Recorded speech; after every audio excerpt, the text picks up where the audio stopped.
Alors cette semaine, on a vécu la fête de Simchat Torah, et pendant la fête de Simchat Torah, on lit la parashat des Vezot Abracha, et on commence la parashat de Bereshit. Et on sait que dans le Rambam, c'est écrit, Rambam il écrit pour chaque fête quelle partie dans la Torah on doit lire, qu'est-ce qu'on doit lire quand on monte à la Torah. Et il dit on doit lire toujours un passage de la Torah qui est en relation avec la fête. Et après, il commence à citer. Et là, donc on voit, après, il cite quoi? Il dit Simchat Torah, on lit Vezot Abracha, parashat Bereshit.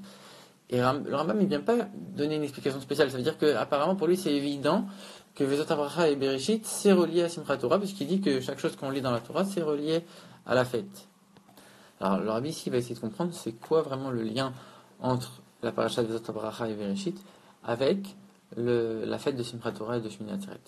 Alors, quand on regarde les sacrifices de la fête de Sukkot, on voit qu'il y a 70 bœufs qui correspondent aux 70 nations. Alors que le jour de Shmini Atzeret Simchat Torah, il y a un seul bœuf qui est offert. Et donc on dit que les 70 bœufs, c'est comme les 70 nations. Et pour Shmini Atzeret Simchat Torah, c'est un seul, comme une seule nation qui est unique, c'est le peuple d'Israël.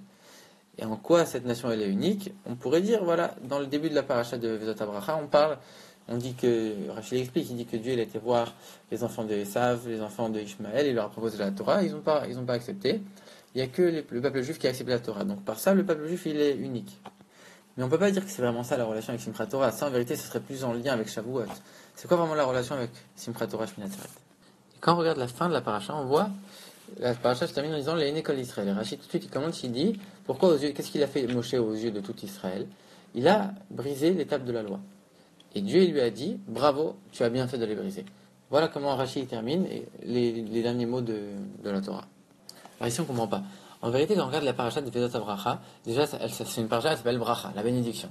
Moshe, il commence par bénir les différentes tribus. C'est que des bonnes choses. C'est censé être une paracha avec que des bonnes choses. Et quand ça se termine aussi qu'avec des bonnes choses. Tu es en train de dire Moshe Rabbeinu, voilà ce qu'il a fait, et toutes les bonnes choses qu'il a fait pour Israël, etc. Et tu termines quoi en disant, regarde, en vérité, c'est quoi l'allusion? Il a brisé l'étape de la loi. C'est quelque chose de négatif.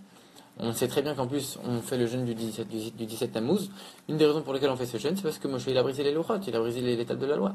Alors comment toute une paracha qui est que pour des bonnes choses, que pour des bénédictions, qui commence avec des bénédictions, qui termine avec des bénédictions, et tu termines avec quoi? Avec une note qui paraît négative comme ça, de dire Moshe Rabbeinu, il a brisé l'étape de la loi, et tu sais quoi? En plus, il a brisé, parce que il a brisé et Dieu, il était content qu'il a brisé.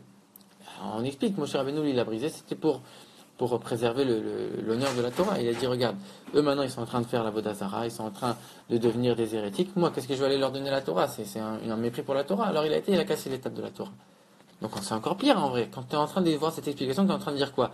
Donc tu es en train de rappeler un épisode où les Juifs, a priori, ils n'étaient pas aptes à recevoir la Torah. Les Juifs, ils étaient pas comme il faut, ils n'étaient pas bien.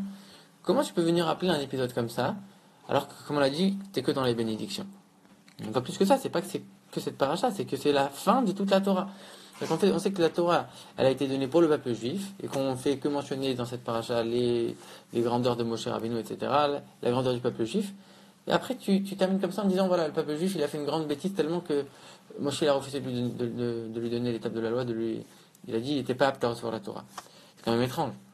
En fait, le Rabbi explique, on est obligé de dire que si ça termine par ça, c'est qu'en vérité, c'est une bénédiction encore plus haute. C'est quelque chose, en vérité, par ça, les Israël, ils ont atteint un niveau encore plus haut qu'ils n'auraient jamais pu atteindre s'il n'y avait pas eu cet épisode-là.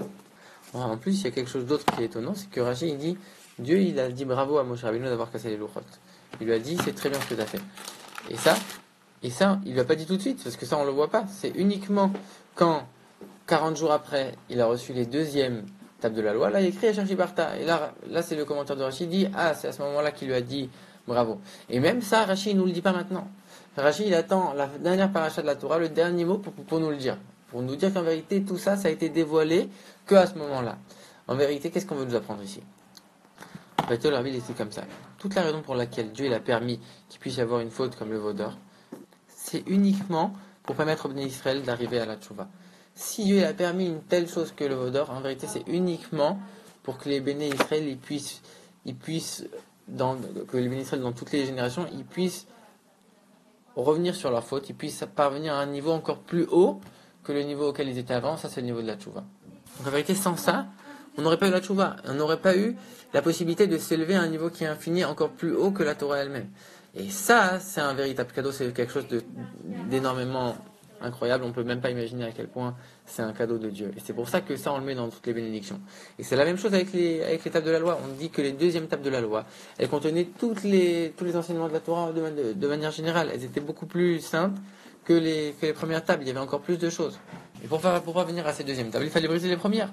Donc non seulement c'était quelque chose de bien pour la Torah elle-même, comme Moshe l'a dit que c'était pour préserver l'honneur de la Torah, et aussi pour les bénis Israël pour leur permettre d'atteindre le niveau de la tchouva. On donne l'exemple d'un fils qui a fait énormément de bêtises. Le père, à un moment, il commence à dire ça y est, ça suffit, il crie, il le fout dehors, et c'est que à ce moment-là que le fils y réalise, et là il dit qu'il veut revenir chez son père. En vérité, c'est la même chose avec le fait de casser les tables de la loi. Moshe Rabbeinu, en plus, c'est écrit, il l'a fait aux yeux des bénis Israël. Comme ça, comme la Torah elle termine, aux yeux de tout le peuple d'Israël, pour dire que vraiment, quand c'est fait devant eux, là, ils ont pris conscience, ils ont réalisé, c'est ça qui leur a permis d'arriver à ce niveau de tchouva. Et c'est pour ça que le jour du 17 Tammuz, donc le jour où ont été brisées les tables de la loi, il va se transformer en joie. Parce qu'en vérité, nous, maintenant, on vient de comprendre que ça, c'est pas quelque chose de négatif, c'est quelque chose qui permet d'atteindre un niveau incroyable. C'est la même chose le jour du 17 Tammuz et tous les jeunes en général. Quand Mashiach va venir, on va voir la grandeur de la chouva qui est cachée dans ces jours-là, et ça va se transformer, on va le voir de manière différente avec un bon œil, et on va voir à quel point c'est un jour de joie. Et c'est pour ça que Dieu lui a dit ça uniquement à la fin des 40 jours quand il a donné les deuxièmes tables, parce qu'en vérité il est en train de lui dire regarde, maintenant grâce à ça tu as réussi à avoir les deuxièmes tables, c'est grâce au fait que tu les as cassées que tu as eu les deuxièmes tables. De la même manière, ça dévoilé à la fin de la paracha pour dire regarde, maintenant quand Dieu il a montré à Moshe Rabbeinu tout ce qui allait se passer dans toutes les générations, il dit regarde maintenant toutes les générations à quel point ils ont réussi à mériter les deuxièmes tables et mériter la tchouva, en vérité ça c'était grâce à toi. Donc ça a été dévoilé que à la fin de la Torah, c'est pour ça qu'on en parle que dans cette dernière paracha. Alors a priori maintenant, c'est quoi le lien entre tout ce qu'on vient d'expliquer et pourquoi on lit cette paracha le jour de Shmini Atzeret et de Simchat Torah? Parce qu'a priori, on explique dans la Chassidoute que Simchat Torah, ça aurait dû tomber le jour de Shavuot. C'est quand qu'on doit se réjouir avec la joie de la Torah? C'est quand on vient de recevoir la Torah à Shavuot. Mais en vérité, maintenant, on vient de comprendre. Quand c'était Shavuot, c'était les premières tables de la loi.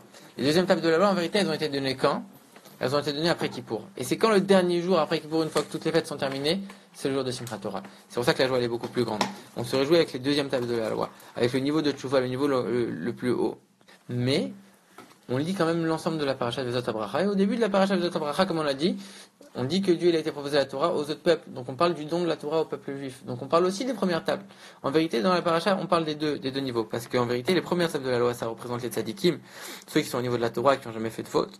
Et les deuxièmes tables de la loi représentent les Baal Tshuva, ceux qui sont à un niveau au-dessus de la Torah. Les tzadikim, ils sont au niveau de la Torah. Les Baal Tshuva, ils ont réussi, grâce à leur Tshuva, à s'élever à un niveau qui est encore plus haut que la Torah, un niveau encore plus élevé que la Torah. Donc quand tu parles des premières tables de la loi, du niveau des tzadikim, c'est eux qui reçoivent de la Torah. C'est eux qui font ce que la Torah lui demande, donc eux ils reçoivent la lumière de la Torah.